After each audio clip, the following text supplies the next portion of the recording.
समाचार अब तक, सत्य का साहस। नागपूर जिल्ह्यातील पारशिवनी तालुक्याअंतर्गत येणाऱ्या उमरी पाली या गावातील एका शेतकऱ्याच्या शेतात बांधलेल्या 4 जनावरांपैकी एका गोऱ्यावर बिबट्याने हल्ला करीत ठार केले।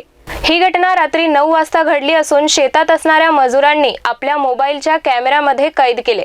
प्राप्त माहितीनुसार उमरी पाली येथील रहिवासी शेतकरी यांनी आपल्या शेतात स्वतःची 4 जनावरे बांधले असताना अचानक बिबट्याने 4 पैकी एका गोऱ्यावर हल्ला करून त्यास ठार केले। शेतात काम करणाऱ्या मजुरांनी या संपूर्ण घटनेचे दृश्य आपल्या मोबाईलमध्ये कैद केले व गावातील लोकांना याबाबतची माहिती दिली।